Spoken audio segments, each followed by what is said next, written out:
दोस्तों, क्रिकेट की पूरे हिस्ट्री में हमने कई सारे अमेजिंग नॉक्स देखे हैं और उन्हीं में से एक है ग्लेन मैक्सवेल का अफगानिस्तान के सामने आज से ठीक एक साल पहले 2023 के वर्ल्ड कप में खेला गया वो 201 वाला नॉक।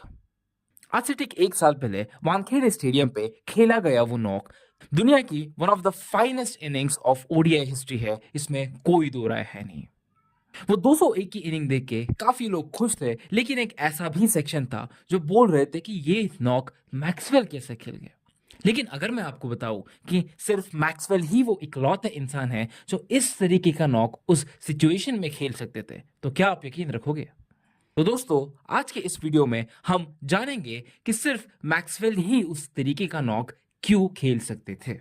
ये जानने के लिए सबसे पहले हमें जानना होगा कि उस मैच में एग्जैक्टली हुआ क्या था। उस मैच में अफगानिस्तान ने 291 का एक अच्छा टोटल बनाया था और 292 चेज करते समय ऑस्ट्रेलिया की हालत काफी ज्यादा खराब हो चुकी थी। जब मैक्सवेल क्रीज पे आए तो ऑस्ट्रेलिया का स्कोर कार्ड था 49 फॉर 4 विकेट्स और एक टाइम पे ऑस्ट्रेलिया महज 91 रन्स पे 7 विकेट खो चुका था। लगभग 200 रन बाकी थे और उनके पास सिर्फ 3 विकेट हाथ में थे और उस सिचुएशन से मैक्सवेल ने सिंगल हैंडेडली ऑस्ट्रेलिया को निकाला। ये मैच ऑस्ट्रेलिया के लिए इंपॉर्टेंट इसलिए भी था क्योंकि अगर ये मैच वो हार जाते तो उनका वर्ल्ड कप से बाहर जाना लगभग तय था। और इस सिचुएशन में सिंगल हैंडेडली बैटिंग करते करते मैक्सवेल जब 90 रन पे पहुंचे तो उनको एक इंजरी हो गई और वो ठीक से ना तो दौड़ पा रहे थे और ना ही चल पा रहे थे। उनका लेफ्ट पैर पूरी तरीके से नम हो चुका था और उस पैर से वो कोई फुटवर्क नहीं कर पा रहे थे। लेकिन इसके बावजूद उन्होंने फाइट बैक करना शुरू रखा और उसके बाद 110 रन खुद उन्होंने बनाए और उन्होंने अपनी टीम को एक बेहतरीन जीत के पार ले गए। साथ ही साथ में मैक्सवेल वो पहले प्लेयर बने जो एक नॉन ओपनर थे जिन्होंने 200 बनाया था ओडीआई में। साथ ही साथ में वो आज तक इकलौते ऐसे प्लेयर बने हैं जिन्होंने चेज करते समय एक डबल 100 स्कोर किया है। तो इस मैच के बारे में जानने के बाद अब जानेंगे कि सिर्फ मैक्सवेल ही वो प्लेयर क्यों थे जो इस तरीके का नॉक खेल सकते हैं। इसके लिए हम सबसे पहले ये जानते हैं कि मैक्सवेल के बैटिंग में एडवांटेजेस, उनके स्ट्रॉन्ग पॉइंट्स क्या है। मैक्सवेल की सबसे बड़ी स्ट्रेंथ है उनके आयन रिस्ट। उनके रिस्ट काफी ज्यादा मजबूत है। दूसरा, उनकी बैट स्पीड काफी ज्यादा अच्छी है, काफी ज्यादा फास्ट है। और लास्टली, उनका बेहद ही अच्छा हैंड आई कोऑर्डिनेशन। ये तीनों की वजह से मैक्सवेल काफी आसानी से गियर शिफ्ट करते हैं और मोमेंटम अपनी टीम की तरफ खींच सकते हैं। मैक्सवेल की एक स्ट्रेंथ है हैंड आई कोऑर्डिनेशन और वीरेंद्र सहवाग, क्रिस गेल जैसे लोग भी हैंड आई कोऑर्डिनेशन की वजह से ही इतने साल इंटरनेशनल क्रिकेट में टिके रहे थे। लेकिन दोनों के केस में दोनों ओपनर्स है और उन्होंने ऐसा क्रूशियल सिचुएशन जैसे 91 फॉर 7 कभी फेस किया भी नहीं है और उन्होंने डबल सेंचुरीज मारे हैं वो बैटिंग फर्स्ट करते समय मारी है। साथ ही साथ में चेस करते समय जब क्रूशियल मोमेंट्स में उनको मौका मिला है तो वो उतना अच्छा नहीं परफॉर्म कर पाए हैं। अब आते हैं मैक्सवेल की दूसरी स्ट्रेंथ पे, उनके आयन रिस्ट्स। बहुत कम ऐसे प्लेयर्स है जो काफी ज्यादा रिस्टी प्लेयर्स है और उन्हीं में से एक है विराट कोहली। विराट कोहली अपने फ्लेम पॉइंट बैटिंग के साथ साथ उनके क्विक रिस्ट वर्क और स्ट्रॉन्ग बॉटम हैंड के लिए भी जाने जाते हैं। साथ ही साथ में विराट प्रेशर हैंडलिंग में माहिर है और चेस करते समय उनका रिकॉर्ड बेहद ही लाजवाब है।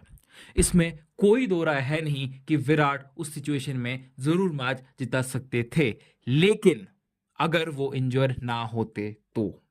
क्योंकि विराट का गेम रिस्ट वर्क के साथ साथ उनके फुटवर्क पे भी डिपेंड करता है। आपने रेयरली ऐसा कोई शॉट विराट से देखा होगा जिसमें उन्होंने फुटवर्क नहीं किया है।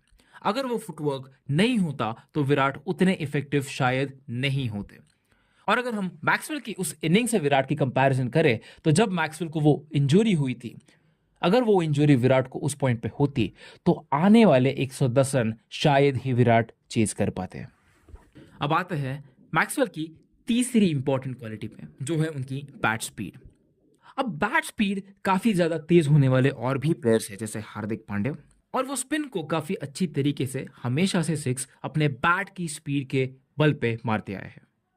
लेकिन जब ये बात पेसर्स की आती है तब हार्दिक पांड्या की बैट स्विंग काम तो आती है, लेकिन मैक्सवेल जितनी इफेक्टिव जरूर नहीं रहेगी। साथ ही साथ में हार्दिक पांड्या लंबे इनिंग्स खेलने के लिए नहीं जाने जाते हैं और क्रूशियल मोमेंट्स पे हार्दिक पांड्या अक्सर रैश शॉट्स खेल के आउट भी होते हैं। तो कुल मिला के बात क्या है दोस्तों? कुल मिला के बात यह है कि eye and wrist, amazing bat speed और काफी ज्यादा अच्छा हैंड आई कोऑर्डिनेशन, ये तीनों को कॉम्बिनेशन सिर्फ और सिर्फ मैक्सवेल के पास था, जिसकी वजह से ज्यादा फुटवर्क किए बगैर भी मैक्सवेल काफी ज्यादा इफेक्टिव रहते हैं, जो बिल्कुल उन्होंने उस मैच में किया था। इसी वजह से सिर्फ मैक्सवेल ही वो प्लेयर थे जो इस तरीके की इनिंग्स खेल सकते थे और उन्होंने वो बखूबी खेली। और लास्ट में वो एक ऑस्ट्रेलियन है और आप तो जानते ही है कि ऑस्ट्रेलियंस की नेवर गिविंग अप वाली जो एटीट्यूड है, उन्होंने उस टीम को कहां से कहां पहुंचा दिया है।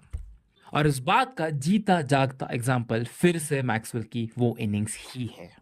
एक टाइम पे 91 फॉर 7 होने के बावजूद, 25 ओवर में 200 रन की आवश्यकता होने के बावजूद मैक्सवेल ने एक छोर से उस मैच को ना सिर्फ संवारा, बल्कि अपने टीम को वो जीत की सीमा रेखा पार लेके गए।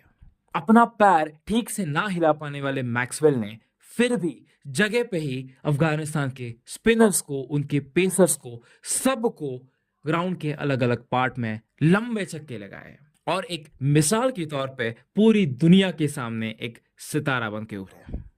ये वीडियो खत्म करने से पहले आप सबके लिए एक सवाल है कि कपिल देव की 175 और मैक्सवेल की 201 के बीच में अगर हम पोल लेते हैं कि कौन सी इनिंग दुनिया की सबसे बेहतरीन इनिंग्स थी, considering the world cup timing, knockout की सिचुएशन और वो प्रेशर, तो आप किस इनिंग को चूज करेंगे? हमें कमेंट करके जरूर बताइए। और अगर आपको ये वीडियो पसंद आया हो तो हमारे चैनल क्रिकेटिविटी को सब्सक्राइब करना ना भूलें। जल्दी मिलते हैं अगले वीडियो में। Thank you so much.